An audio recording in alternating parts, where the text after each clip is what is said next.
Okay, thanks Ronald. I think really happy you went first because I think it's a really good overview and common themes that I'll be talking about. Maybe just a quick introduction to myself. My name is Victor and I head up digital innovation for BASF for Asia Pacific. I'm personally based in San Francisco, so I also cover a lot of our North America digital innovation as well. So I'll share a little bit about the topic here that I wanted to talk is specifically sharing the experience about our team from what our team is doing in Silicon Valley, how we're using and leveraging that innovation system to really bring this kind of digital innovation into BASF, and then share about my experience as well of taking that experience and translating it over to Asia. There's a lot of different cultural differences. There's a lot of obviously similar challenges that we face, and so I wanted to share that. Hopefully this will give you more specific examples of how a large company like BASF is able to do something like this. So if you don't know what BASF is, or I think in Korea you may know of it as BASF, it's a large German chemical materials manufacturing company. So we are the largest producer of chemicals and materials globally. I think in 2017 or 2018, close to $80 billion in USD sales. Approximately globally, I think around 130 to 140,000 employees. It says 116 here. We have also contractors and so forth. And we have 6 very large sites called Verbund sites, and these are located strategically globally. We're actually building our 7th in China, and I'll talk a little bit about that as well. And then very many other production sites which are smaller, but somehow connected and integrated with the 6 Verbund sites. So I always ask, a lot of my internal meetings with the executives of our company, and also in a lot of these presentations, if you're not with a tech company, Lenovo as an example is part of the tech scene already, but if you're coming from my industry perspective of chemicals and materials, we're not tech and we don't make consumer products or electronics and so forth. So I always ask this question: how many of you believe that digital transformation is essential to your company's success in the future? If you can just raise your hand if you think this is important or essential to your company's success. So obviously not as many hands here, but if you were to ask this, for example, in my boardroom with the executives at my company, many of them now today raise their hand. They understand that digital transformation for a chemical company is essential to the success of the company in the future. Maybe 5 years ago, there would be similar to this, maybe not as many hands raised. There would still be skepticism around, is digital transformation, is digitalization important to a chemical company? There's a lot less, there's a lot more, I think, unity around understanding it's important now. I think this is a recent survey, 87%, probably at this point now, 100% of chemical executives know and understand that if they don't embrace digital transformation, the company will go extinct. And we've talked about disruption before, Ronald. There's a history of disruption when digital transformation have taken companies out of their market. So the question is, that as an executive that digital transformation is important to your company and essential to the success of your company, but why is it so difficult? You knowing one thing and then being able to stop that disruption is a totally different thing. So you may all be familiar again with exponential growth. You may be familiar with Moore's law, which is really what this kind of exponential curve is based off of. So Moore's law meaning the cost and also the power of computing doubling over time and the cost of computing halving over time exponentially, right? If you look at the linear line, this is how corporates or even humans kind of our tendency to think is linear, right? So if you're a business manager or if you're a CEO of your company and what you're thinking about is the next quarter, the presentation that you have to give next week, thinking about the numbers and sales of your company, making sure you hit certain targets. This is very linear in thinking and kind of something we naturally do, right? So for me, I'm thinking about lunch. I'm pretty hungry, so I want to make sure the next thing that I'm really top of mind for me and priority is lunch. But technology itself doesn't go that way, right? The technology kind of outpaces the way we think and what we're prepared for, and especially when we're talking about digital technology and computing technology. This is something that totally outpaces what we're comfortable with. So this gap here is exactly what my team is really created to prevent from happening, right? So we want to be ahead of the curve, and we want to make sure that our company is following or outpacing the exponential disruption that technology brings. This is really what my metaphor or imagery for what most open innovation or most, let's say, corporate innovation initiatives look like. And if you relate this a lot to a petting zoo, I don't know if many of you have been to a zoo or a petting zoo. What you do when you go to a zoo is you look around at all the different unique animals, right? They're animals that are different from you, and you go around and you're inspired by them, right? I think, again, if you maybe think of it, seeing a donkey or seeing an alligator or seeing a giraffe, I mean, it's a totally unique experience. And at a petting zoo, you're able to actually come close and touch and interact with these animals. This is kind of like what open innovation looks like in a lot of different hubs. So in Silicon Valley, this is very common, right? So many of you, if you have had a chance with your bosses or with your teams, have gone to Silicon Valley and gone to these events or gone to accelerators, you're able to interact with startups and talk to them. And it's kind of just an experience, right? You're seeing how different they are, their culture is different, the way they do business is different, the way they think is different. But then you go home, and your own company and the way that you do business, it's just going to carry on the same way. It was just an inspirational event at a petting zoo, and then nothing actually really changes. So our team's also trying to change this, right? We're trying to implement different ways in which it doesn't just stop at an interaction of inspiration. We're actually trying to take it to the next level, and I can share a little bit about that as well. So this is our team. We started actually a few years, so about 6 years ago, out of Germany first. That's where our global headquarters is based in Ludwigshafen. And then 2 years ago, we actually started the team in Silicon Valley to cover North America. We now have a colleague in Sao Paulo, Brazil, covering South America. We have a team of 6 in the US, so covering both the West Coast and East Coast. And then also our team in Germany, covering Europe. And then myself, and then also building a team in Asia to look at the innovation that's happening in Asia. And specifically, I would say right now, prioritizing China, because there's just so much that's happening out of China. So focusing on building a team in Shanghai that will cover the region there. If you look at how we're approaching digital innovation for our team, we can't do this alone, and it really has to be through partnerships. Again, because we're a chemical and materials company. If it comes to chemicals and materials, we're the experts. You would want to come to us to understand, we make the best materials and make the best chemicals.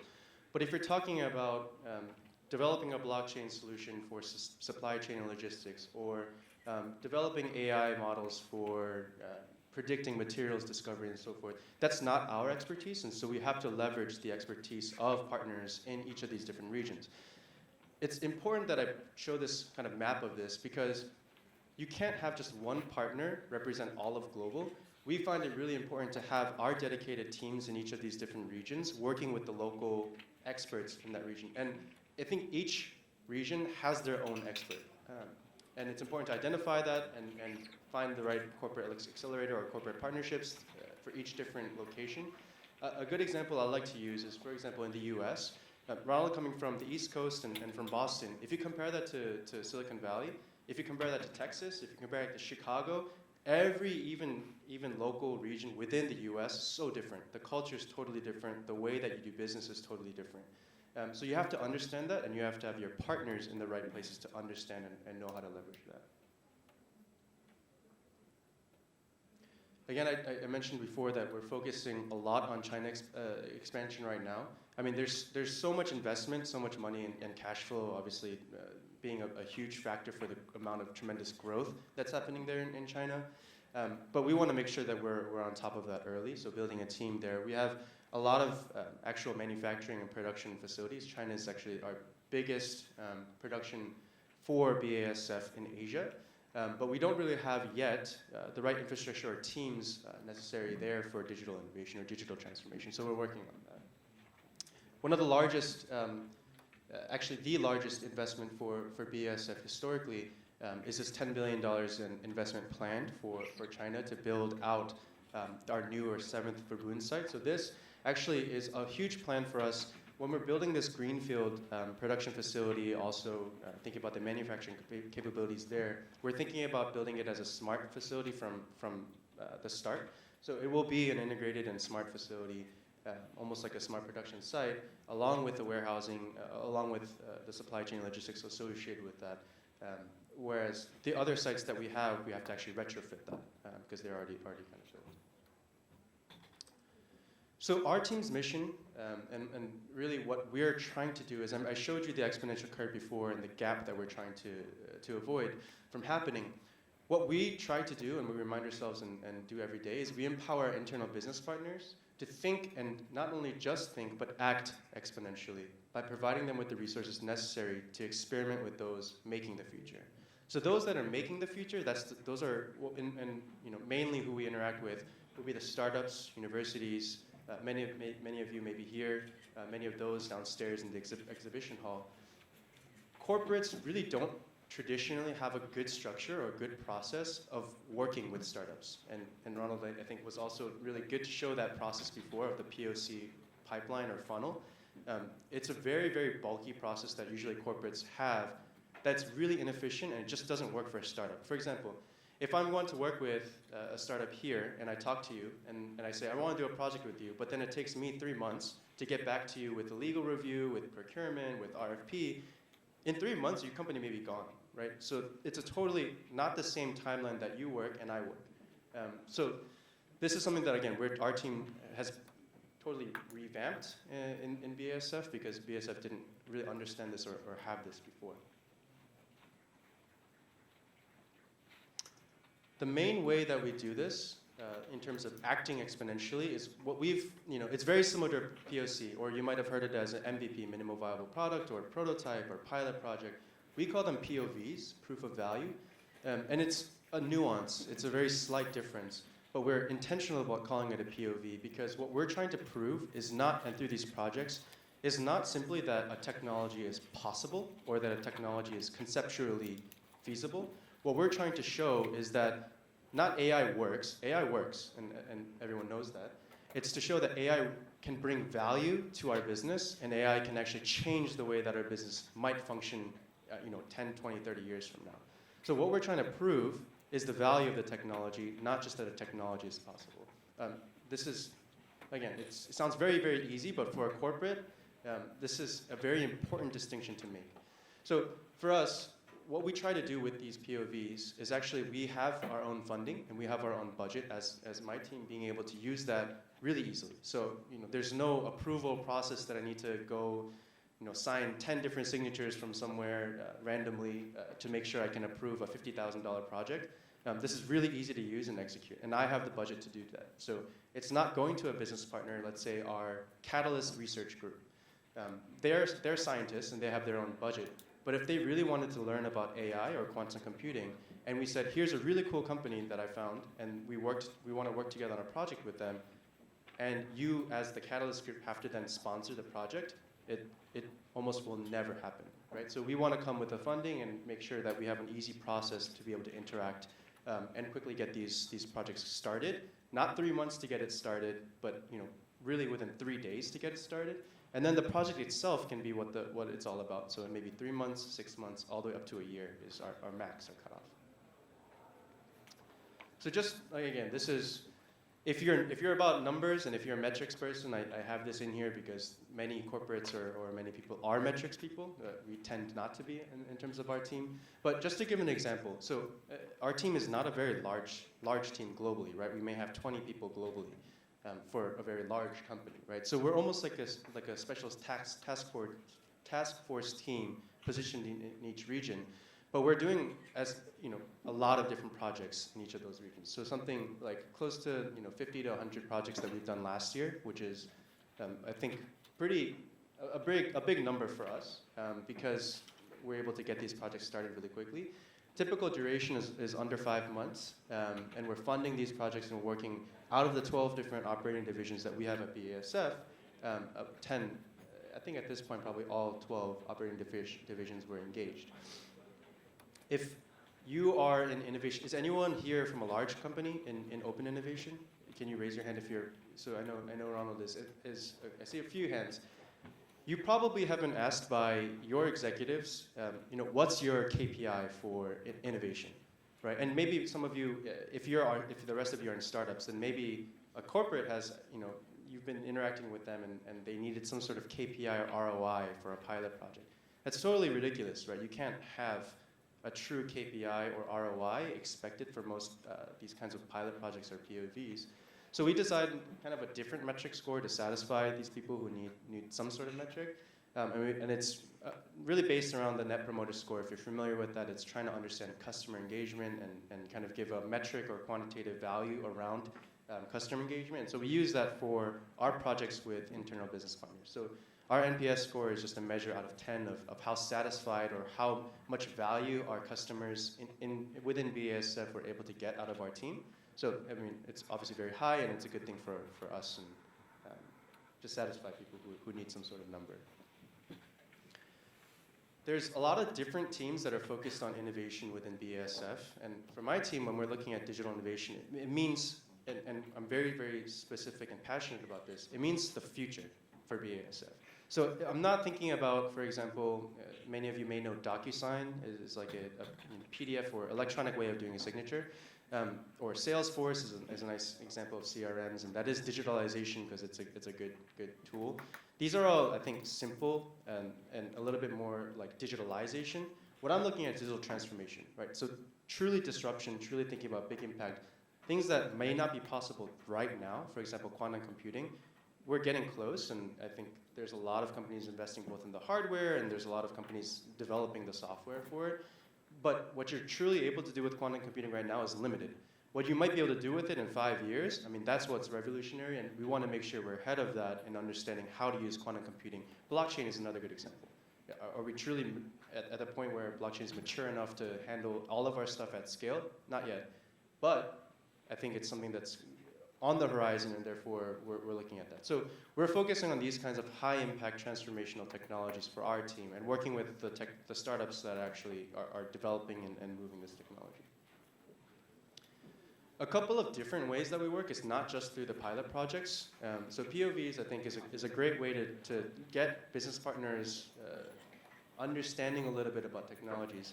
But like Ronald said, for Lenovo, what they're doing with investments and all different kinds of interaction models, one of the different ways that we're also working is spinning out from our team.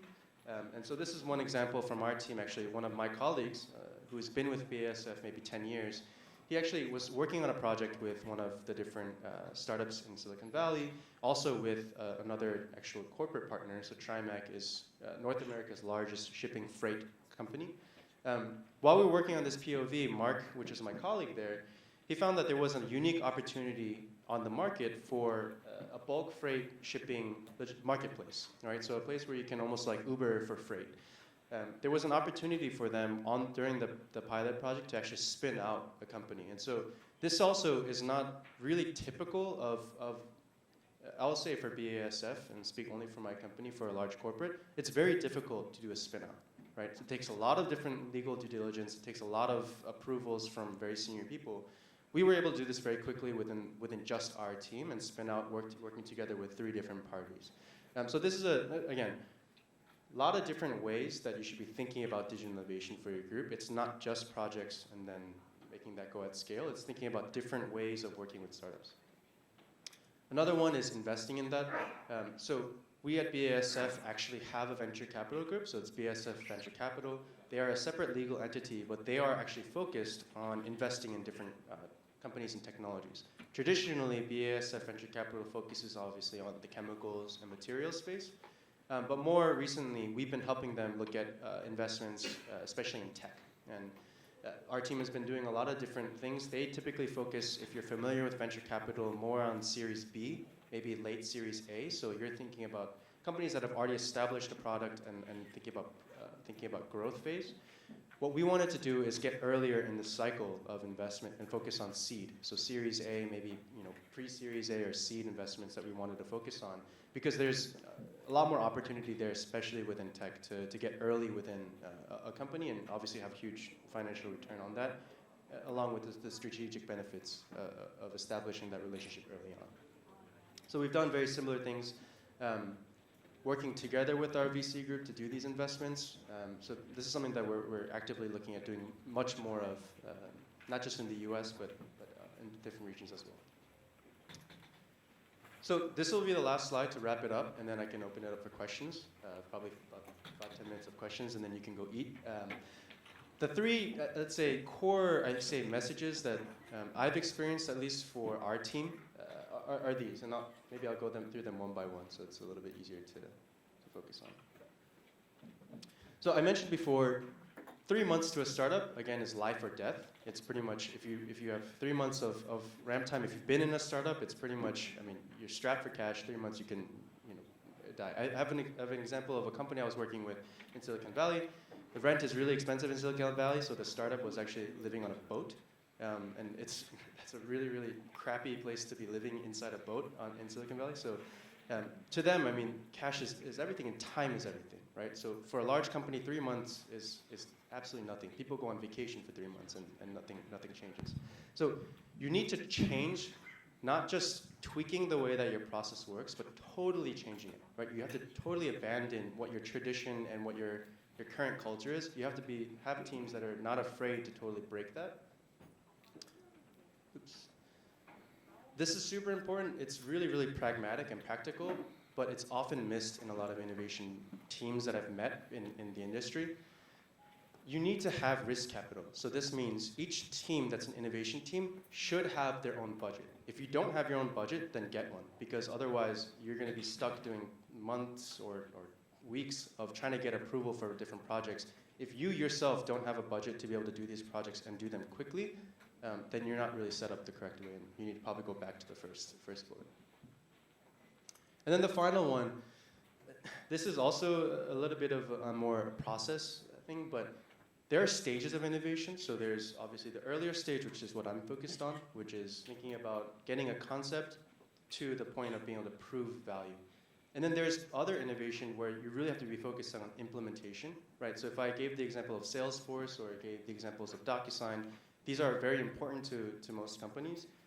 Those are on the later stage of innovation, in my opinion, right? It's more about execution, it's more about operations, getting something that already is very large at scale, and then just implementing it, getting as quickly as you can into your company. So if you're able to, as a company, one innovation team can't cover all the different stages. You can't have one team, for example, me, I care less about this kind of implementation or operations focus. I'm more on the earlier stage, and I'm a little bit more excited about thinking something that's conceptual and something that's transformative and turning that into a reality. That's what I'm excited about. Don't put me in an operations role. That doesn't make me excited, right? So have different teams that are focused on different stages of innovation. If you don't, then you're going to have a really, really, I think, mixed team that might try to do everything and really not do anything well at all. So these are 3 examples. Obviously, there's many other lessons, and I'm happy to take questions. So that's it. Okay, thank you so much, Victor. Let's see what kind of questions we have on Slido. So these are the questions for the Lenovo, and let's start with, oops, can we see the question that was in Korean, please? Yeah, Korean companies have less capacity in the open innovation and digital transformation. So how did you get to convince the necessity of the open innovation? Yeah, that's a question for you, Victor. Yeah, so I think 2 different things. So I don't really agree, one, that there is less, I think, understanding that open innovation or digital transformation is important. I think at this point, it's very understood at the executive level that you need to do digital transformation and you need to do open innovation to be successful. So I disagree with that. In terms of actually how you do that, it took one person 6 years ago for basically my team, for example. It took one bold mid-manager to basically just do something, just do it. So that was you. No, not me. One of my previous bosses out of Germany was at a director level, so obviously not at a senior executive or anything like that level, but he had a dream, and his dream was to build a team in Silicon Valley, and so that's where I came into play, and then I was hired to start that team again 2 years ago. But that dream, he actually just did it, and he didn't, I think, obviously there's a lot of repercussions that can happen in a large company if you just do something like that, but it took that kind of one move to just do it, get the budget, build the team, and then once you do it, you can't really take it away, right? You can't have someone fire that team in Silicon Valley. It's very difficult to do that. having the courage to actually do that first move and then hire the right people to then kind of, it expands from there. But that first move is the most important, and you just have to have someone courageous enough to start it. So you mean in order to lower the fences, you'll need either one bold move, whether it's the executive or the budget or whatsoever. Yeah, along with the budget, yeah. Okay, now let's move on to our second question. Frankly, I'm confusing. BASF is chemical. What is chemical for your team or your business?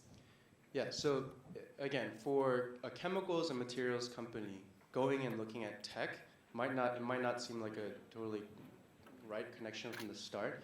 But like I mentioned before, for a chemicals and materials company, you recognize that digital transformation is totally important. For example, right now, the way we do research and development, and if you're familiar with the space of research and development, you have a really large team of scientists, you have a lot of funding for research and development, and you do brute force research and development, right? So let's say in a science experiment, you have all your possible, let's say, candidates for catalyst. You test all your candidates in different conditions, and you find the best one. And then you test that best one in all different possibilities, and then you get to your, let's say, product that you're going to put on the market. That takes a lot of time and a lot of resources, but you can simulate that and do that much smarter with AI, right? So in 5 years, the chemical company that's actually simulating and doing the research and development augmented by AI, but also maybe entirely by AI, is going to totally beat the company that's still doing old-fashioned research and development. So is AI important to a chemical materials company? Absolutely. Is quantum computing also important to a chemicals and materials company? Absolutely, right? So that's just one example, but if you can even think about HR, there's so many applications of AI in HR, and we have 130,000 people globally. How are we training them? How are we doing professional development of managers? We can use a lot of AI tools for that as well. So for a chemical company, it's still important for it to do tech, and it's harder, but it's fun. Yes, once again, it's all about innovation and specialized team. Well, moving on to the next question. Do internal teams at BASF welcome external for innovation, which could mean they don't do well? If not, how to persuade them? External meaning hiring an external? Yes, I asked think this so. question? Yeah. So I was hired as an external. Okay, I think it would be a great chance to share your experience. So I would say you're right. I think for a large company, hiring someone that's external is usually uncommon, right? If you're familiar with large companies, you move people around internally like every 5 years, right? So someone who used to work in procurement all of a sudden is like a catalyst scientist, and then someone who's in catalyst scientist all of a sudden is in legal, right? So you see a lot of moving around internally, and external hiring is less thought of. However, once you start getting the right external people, and I would say hopefully my team is a good example. Yeah, it's time to brag yourself. is a good example of that. I think what you start to see is this exchange, executives and people at this level start to appreciate that, right? So we come with a totally different perspective, right? For example, doing 3 months of legal review to work with a startup, to an executive who's done this 20, 30 years, going from 3 months to 2 months is like a success. It's like, wow, you did 30% reduction in speed time. In my mind, that's totally ridiculous, right? You should be able to do this in 2 days. So that's a totally different perspective that you're bringing. And if I'm actually able to create the process and change that, which I did to make it 2 days, then they start to recognize, okay, this is the value of an external into it. So you have to prove it, obviously, but it is welcome, yeah. The view of an outsider totally helps for innovation. Yeah. Well, this will be our last questions. We're wondering about your teammates. So how is your team formed, and what kind of teammates do you have? Yeah, so I would say out of our team in North America that was hired 2 years ago, for example, at this point, all 6 of us were externally hired within the past 2 years, just as an example, right? Previously, we had that one person, Mark, that I mentioned, that spun out the company. He was with BASF for 10 years, which was super important. We needed still one person in our team that understood BASF and the culture and the organization.